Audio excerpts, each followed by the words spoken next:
faces to match with the voices. You know what I mean? Because a lot of y'all, I know y'all by voice, but not by face in real life. So it's amazing. Man, this is amazing, man. RB, you didn't tell me you was going to turn up like this. I'm trying, sir. I'm trying. I want to be like you. Absolutely. Well, my name is Byron, also known as Byron the Investor on Clubhouse. And I got a wonderful panel of people that's going to be sharing a lot of information. And you know me, I believe in no stingy energy, so we're going to give it all away. How about that? So we got my guy Brandon, we got Mary in the building, we got my guy Sawan, and we got Sean in the building. And yeah, we're going to turn up. So I'm not going to even waste a whole bunch of time. I'm going to get straight to the value. So, how many people in the building right now, by a show of raising hands, know what wholesaling is? Know what wholesaling real estate is? Okay, so I just want to kind of get it. Okay. And how many people absolutely have no idea?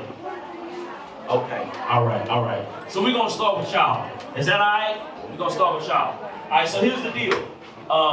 Brandon, if you could do me a favor and just give us, in your opinion, what is wholesaling real estate for the people who don't know? All right, perfect. So basically, for the people that don't know what wholesaling real estate is where you're finding a distressed situation, a distressed homeowner. Some people may say a distressed property, but it's more so about finding a distressed situation, okay? Because there's a bunch of properties out there. Once you find that distressed situation with that homeowner, you're going to go ahead and make some promises, okay? You're going to promise these four things. I want you to write these down, okay? They're called selling your benefits. All right, write this down, guys. Save money, risk, and time. It's called SMART without an A. SMART. Save money, risk, and time. This is what you're going to be doing for them, okay? You're also going to be paying for their closing costs, and you're also going to be doing this in a timely manner between 14 to 30 days. So what you're going to be doing is you're going to be contracting this property using a simple purchase and sale agreement. You can get that from your realtor, depending on whatever state you're in, or you can just contact me or Byron or anybody on here. And once you do that, you're going to go ahead and find yourself a buyer that can buy this property for a little bit more. All right, so I know you guys have had a long day, but my biggest deal this year was at $70,000. Who here would like to make $70,000 in one deal? On three, let's go! 1, 2, 3! Let's go! Tell me this though, Brandon. On that $70,000 deal, did you pick up a brick? Did you pick up a hammer? Did you pick up any roofing material? Anything like that? Nah, the only thing I picked up was his Gucci shirt afterwards. But listen, to be honest with you guys, in all reality, we just solved a huge problem. The homeowner was actually in a nursing home. And what we did is we visited her at the nursing home because it was really hard to get a hold of her. Nobody really knew what was going on with the property. The property was actually owner occupied. So when we pulled this list, it was saying that she was living in the house, but she really wasn't because she was in a nursing home. We found a relative using skip tracing, right? And once we found that relative, we found out that she was in a nursing home. We visited the nursing home. Very, very lovely lady. We told her what we was trying to do. And, you know, we leveraged with her and basically helped her through that pre-foreclosure process. So through that, we were able to accomplish many things, right? The property was just sitting there decaying. We were able to put some money in her pocket. And now, you know, the investor rehabbed it. And there's a beautiful family living there. So we're helping everybody. So that's the answer to your question. Shout out to my women in the building, man. We got where my women investors at right now? Absolutely. You know, I definitely want to pivot because, you know, once we start talking about the wholesale space, right? You know, a lot of times the women, right, feel like this is, you know, it's a man's game, right? And so I just want to give a special shout out to Mary, right, for stepping into the space, right, and dominating in the space, right? And because we believe in no stingy energy and we ain't got no hate in our spirits, we definitely want to congratulate Mary on all of the success that she's having in the wholesale, real estate wholesale space. So, Mary, can you speak to what it's like as a woman approaching this particular business? Okay. I mean, obviously, there's a lot of guys in this field, but you just have to be, you know, you just have to know your stuff. You have to do honest business. You have to deliver. My biggest deal that I did for wholesale was $162,000. Okay, I like that. I never met the owner. I never met the buyer. I never saw the property. And I just got all my information, got all the right information, delivered all the right facts to the buyer, and I delivered it. And that's it. You just gotta be honest. You just gotta be straightforward. You can't lie in this business, and especially when you're delivering to buyers, you have to, give them all the right information, and you have to build relationships. And I actually got the deal through a real estate agent who I built a relationship with, and I only spoke to him one time on the phone when he gave me the lead. And I was able to act quick, give him my company information, check out my website, and he was able to deliver the deal. And I closed the deal in like 2 months, and that was the easiest money that I made. And you say you never saw this property? I never saw this property. I saw a picture of it on Property Shark. I'm Gotcha. lying. I did see a picture of it on Property Shark. I actually 8 years ago in that same neighborhood, it was by Ocean Parkway. It's in Brooklyn. 8 years ago, I actually sold another property. On 7th Street, same area. I made like $800,000. Wow. Yeah, a wholesale. Hold on, so you said this property was in Brooklyn? Yeah, this property is in Brooklyn. Because I get so many people from New York that say, man, this doesn't work here. I can't put maintenance signs, there's no grass. I didn't put a down payment on the contract. I used the buyer's money to execute the contract. So this is what happened when people ask me all the time, Brandon, I know wholesaling is sexy right now. Do you think it's too saturated? What I tell people all the time is, I bet I could find somebody right now in your market making 6 figures. So here it goes. If you guys live in New York, she's literally over here making over $100,000 in your market, where you could have really got that deal yourself. So I want to take it down the line real quick. So what's your biggest deal? $125,000. Man, $125,000. Give it up for Sawan, guys. My man. You just gonna say that and then pass me? Yeah.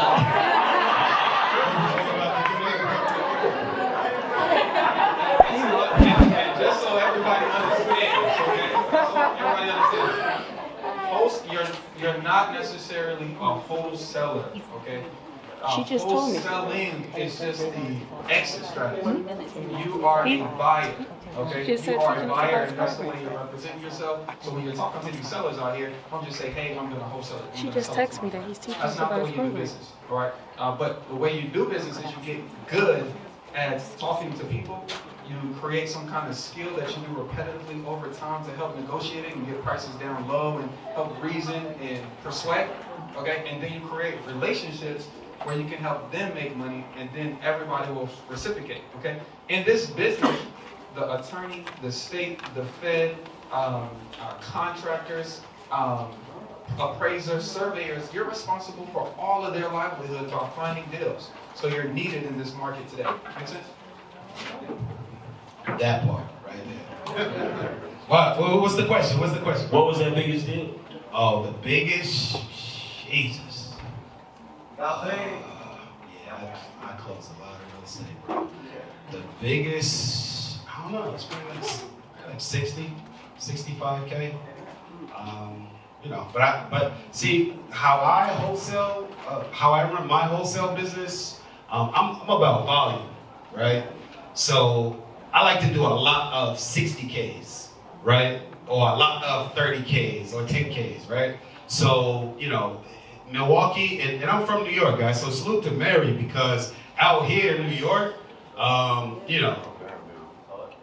it's difficult. I'm just gonna say that, right? It's difficult, man. So I actually elected to wholesale real estate 700 miles away from my market, where I actually buy and I hold the real estate. A lot of the deals that come through my wholesaling business. So salute to Mary for doing it locally. But yeah, man, it's about volume, man, for me. And Milwaukee is a smaller type of market, so that 160 it's not unheard of in that market, but the spreads are a lot smaller in that market. Absolutely. What's your question? What has changed with you guys nowadays that the market has increased so much? More money to be made. Yeah, that's a great question. Look, I want to explain that. The wholesaling, like I know nothing has changed. Nothing changed in a certain way for you guys because you do it on your market value. You purchase the property on the market value, right? What percentage are you purchasing? So here's the deal. I want to explain that real quick. Here's the deal. One thing about wholesaling, right, is that Gotcha. So I'm gonna put that there definitely tip. But here's the deal though. Here's number one thing you want to know. We're dealing with only about 3 to maybe 7% of the home selling population at any given time, right? So that's number one. Number two is we're interfacing directly with the seller. What does that mean? Some sellers are keen on everything going on in the marketplace, and some of them are just kind of like, fix my problem, right? And so if you can fix their problem, in a lot of those cases, we are kind of immune in a lot of ways to a lot of the market fluctuation, as so to speak. So what happens is, in a lot of times when the market either goes up, goes down, whatever may be happening in the marketplace, we're still gonna make money. We're just probably gonna make more money, if I'm just being real. But I would definitely love for Mary to tap in on that, if you don't mind, in this particular market. New York. Market. I live in New York. All right, so like 10 years ago, or even less, I've been doing this 15 years. So Brownstones, I used to wholesale Brownstones, 4 stories in the style for $300,000, $400,000. Yeah, you know, Bushwick, 6 families, 200. Those types of numbers. The numbers just get, market went up. Now Brownstones are what you can't find it less than $1 million. I can still find it for 800, but you can't find it for less than $1 million. Some people. So now, I mean, my investors now, they're buying them for 1.1, 1.2, and I'm still getting them for 800, 850, maybe 900. So it's like our spreads are still, we're still making money. It's just the amount is higher, basically. And then the retail is even higher. Now, what, 4 stories are going for like 2 million, 2.2, 2.5. Clinton Hills is crazy. Fort Greene is crazy. So Park Slopes, yeah, these areas. Yeah, and it's crazy because like in Texas, it's like exact opposite. Like we don't, because our market is kind of stable, right? We don't get a lot of like crazy fluctuations in our market.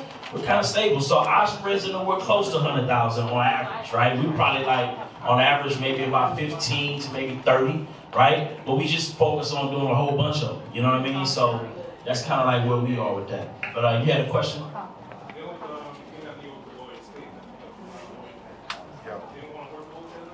Now, I say I'm an investor. I'm not a wholesaler in New York. And then my company, Elite Properties, they're actually investors. They actually buy. So I have the proof of funds. I have the backing of buyers. So, I mean, I act as the buyer. I show up as the buyer, make the offer as the buyer. So and then I have an attorney who's a credible attorney. Michael Aluni, he's a great attorney. And Michael Aluni, he has 2 offices, one in Eastern Parkway and one in Queensboro, in Queens. Yeah. Sign the contract to your investment. I do a contract with me, a contract signed with him. Yeah, I use because a lot of like the volume, the numbers are so high, so when you have to put down 10%, like $80,000 on an $800,000 house, I mean, I'm not putting that down. So I'm gonna use the buyer who wants the property and let him know, have my attorney send him the assignment and tell him that, listen, I'm using your down payment to execute the contract with the seller. And that's how we're gonna do it. If you want the deal, you want the deal. But my buyers, they already know the deal. So, hard money lenders, if I'm buying properties myself, yes, I use hard money lenders. But my buyers, yeah, everybody uses other people's money. So I wanted to talk real quick on the actual risk associated with wholesaling. The only risk that you truly have is the money that you're spending for marketing. So when we talk about marketing, it's really more so buying the data from either PropStream or whatever the case may be, skip tracing the data, which is finding the phone numbers, and or then finding out how you're going to contact these people. So you can either do direct mail, bring this voicemail, text messaging, cold calling, PPC, Facebook. So that's really the only kind of risk that you have when you're doing that. So to answer your point, we're not purchasing the property, okay? So a lot of people ask, well, what about the down payment? A lot of the times, depending on your state, for example, in Florida, in my contract, you have, I think, 3 business days to give the earnest money deposit. Well, in there, I can also go ahead and choose how many days it takes. All right, so sometimes I put 10 days. Working with my title company, I'm not sure if it's like that over here, but they already know what I'm doing, so they don't hassle me too much about it. Just to what Byron was saying as well, we're dealing with who we're dealing with. So we'll put down $100, $10, whatever the case may be, so we're not really losing that money. So let's just say we were to lose that money. For example, we also have what's called an inspection period. With that, if you do cancel within that time period, you get your money back. So that is when you're marketing to find this actual investor that's gonna buy your property. So there's really not too much, risk going on when it comes down to this. I definitely want to pivot to Sean. Sean, what would you say is some of the biggest hurdles that new investors run into when they jump into this particular investment space? That's a great question, Byron. Biggest hurdles. A lot of times it's not even the practical application. A lot of times newbies get in their own way, get in their own head, right? As a new wholesaler or someone looking to break into that business, you're considering or you're concerned about fear, right? What if I don't close this deal, right? Is this person going to sue me, right? Am I going to lose my, down payment money, or right? So a lot of times, you guys probably be looking for something practical. A lot of times, you guys are in your own head or in your own way. The business is mechanical, right? It's two aspects. It's finding deals and selling deals. It's a simple model, right? But oftentimes, newbies, we make it hard. You guys make it hard because you're getting into your own way. So I would say it's the biggest hurdle a lot of times, Byron, is the person themselves. Awesome. And that is 100% true. It's definitely a mindset piece that a lot of people run into. But I want to pivot to Sawan real quick. Sawan, after you do that 1, 2, 3 deals, right?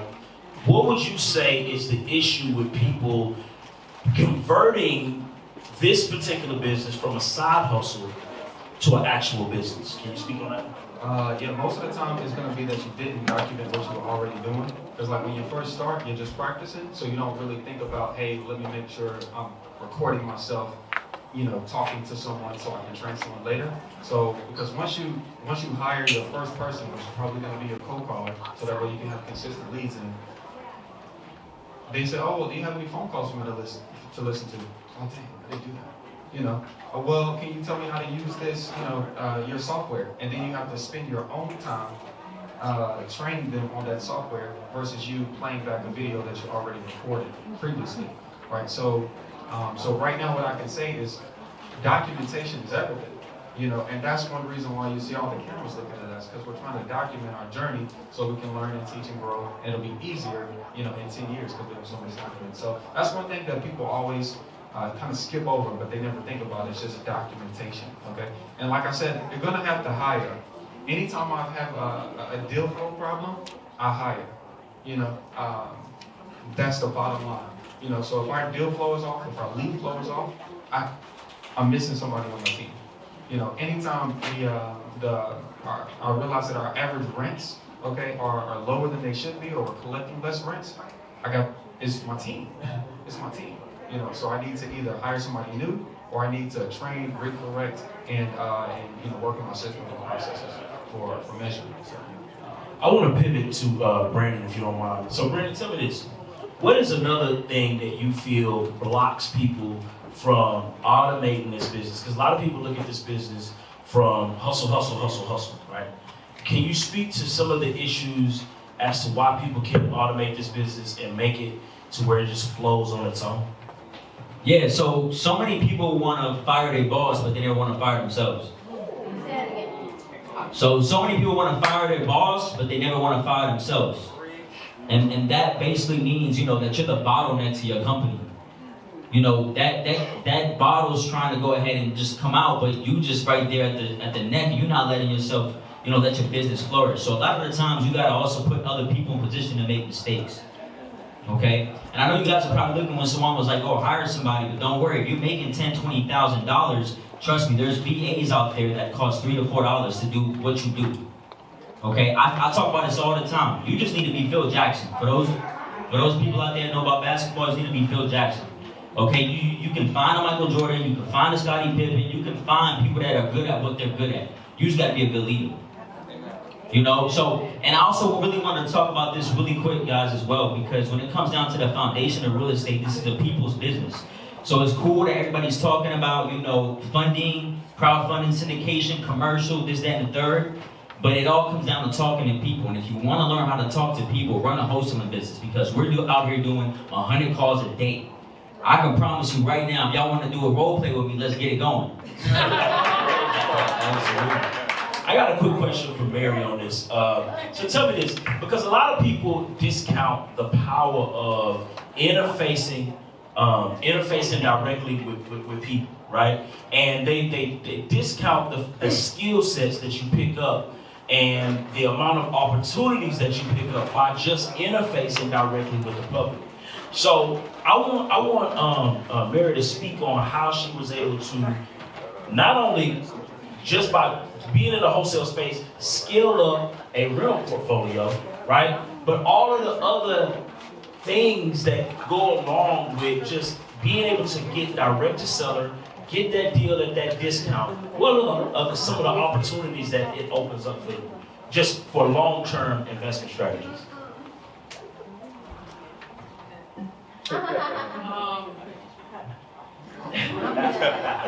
Sorry, guys.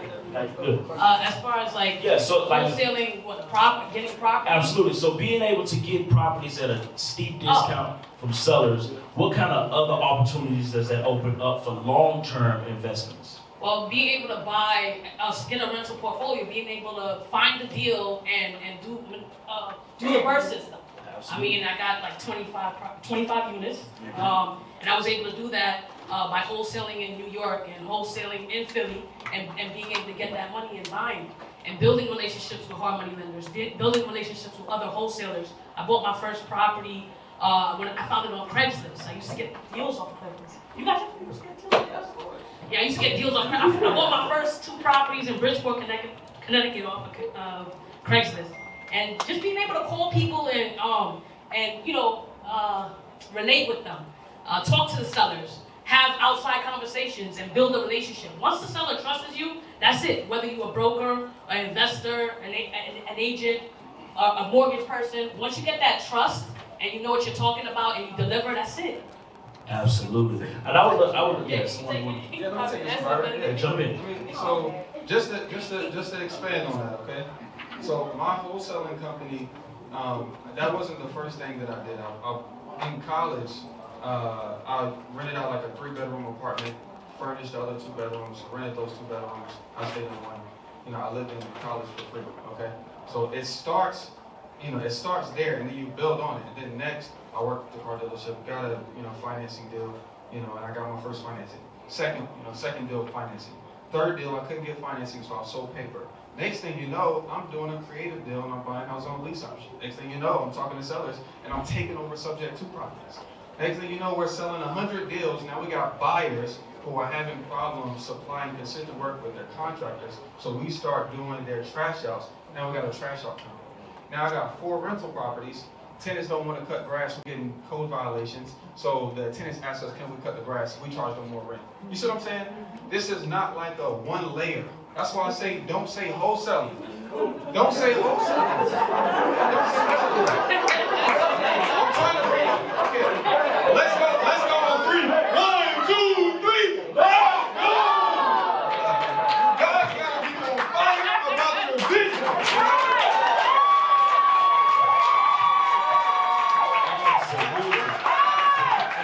I was about to come out of my skin and ask that question. You can honestly do as many deals as you want, make as much money as you want during a 30-day period of time, while you cherry pick the very best ones for yourself. And I mean that. I mean that. If you don't want to come to Greensboro, I can show you it's real. I definitely got to hear from Sean on this, man. I got to let him tackle that question, man. Because I think a lot of times people, when they look at wholesalers, right? When they look at wholesalers, they're like, oh, okay, yeah, just that thing. You know what I mean? Nah, like, it's where all of the opportunities spawn from. And I just want people to fully understand that.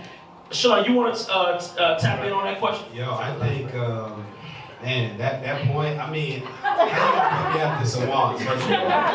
Jesus Christ, man. All right, but to the point, man, wholesaling is a great way to find deals, right? What you do with those deals, your exit, as someone just mentioned, is up to you, right? I actually keep a lot of the deals that come through my wholesale business. I'm a buy and hold investor, guys. I'm not a wholesaler, but I run a wholesale business. is, right? Because I buy from myself. No one can dictate how fast I can grow my rental portfolio. Because at the end of the day, I'm not looking to trade my time for money. So as I get more deals that come through the wholesale business, and I can stack another $1,000 of rent, $1,500, $2, $3, $4 grand, that's just more time I have with my family, man. You know what I mean? That I don't have to physically do anything for money. So think about wholesaling that way. Good question, Sean. What type of deals typically come through your pipeline? Is it just single family homes? Or do you get some commercials that come through there? Yes, sir. Do Yes, some sir. apartment buildings come through there? Oh, you already know, man. If you guys follow me on Instagram too, I just put out, some apartment buildings that we have for sale in Milwaukee. But yeah, we get them. Single families, duplexes, 3 units, 4 units. Cars. Yeah, well, no, not cars. Never mind. These are all property, but yeah, man, we get all type of stuff that come through the funnel, and the beautiful thing is I can pick and choose what I want to sell and make active income on versus what I want to keep, man, and just add to the legacy. Wow. Go here.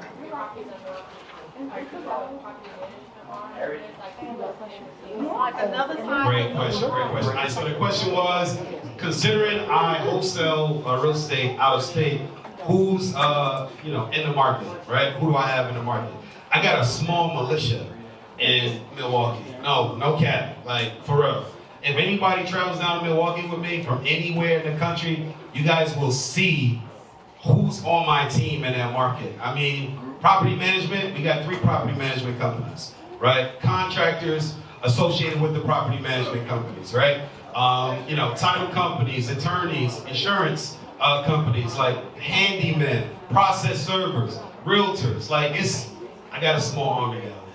You know what I mean? So real quick, we only got like 2 minutes left, so I want to make sure I get this off real quick, and I want to share some tools. So what's your question, ma'am? So my question is, what do you all do, not when you're wholesaling, because you can do other things, what do you do to get your cash in buyer when you're building your list? You're established now, so you have folks like Mary does, that she already knows who she's going to sell this deal to. But what do you do in your market to get your in buyer when you're starting out? All right, you ready? All right, so what you're gonna do is you're gonna go to Craigslist, Facebook, OfferUp, it doesn't really matter. You go into your market, you take a picture, you find a picture of a distressed property that looks like the houses in your area.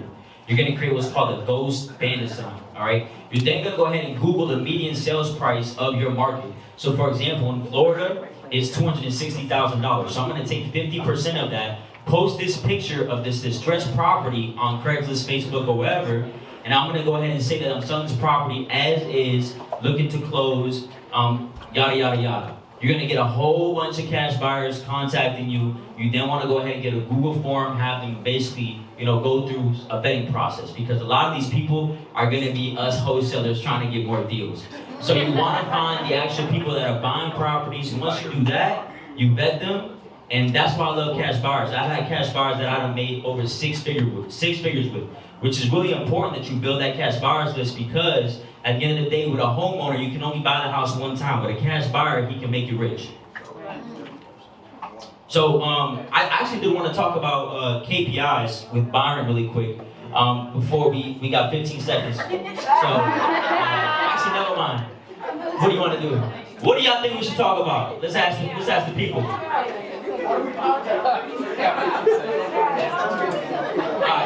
right, KPIs really quick. So Byron will break that down. So KPIs are key performance indicators, you guys. Key performance indicators. And I also have a couple tools also that I want to share, because this is important. I want to make sure that you guys understand that you need to be driving for dollars, right? It's a couple different apps you can use, right? You got Deal Machine that you can use, right? You have PropStream. You have REI Drive, right? That's a new company that I'm working with, helping get out there right now. They're still in beta phase, but they have a very competitive price right now, and they offer way more features than Deal Machine. So you definitely want to tap in with them. Who else? Can we share some tools? Can we just pass it on? Go ahead. I say for skip tracing, understand that you as a bill finding company, data is like one of the most important things. So you need a good place to house your, data, and so you can keep it, because data from 10 years ago, from 6 years ago, I'm still using it. So data needs to skip.com to get the phone numbers. If anybody, because we already out of time, y'all. So look, if anybody needs, hold on. If anybody needs some additional tools, I will put together a tools list. Just text me right now. Everybody write it down at 713. Okay. 713, because we out of time, y'all. 429. 42. Yeah. Oh yeah, go to the breakout room. Breakout room. 429-0169. And just text me and I'll see you. Hey, look, if we're gonna see you in the breakout room, okay, if we're gonna see you in the breakout room. Yeah, I got way more.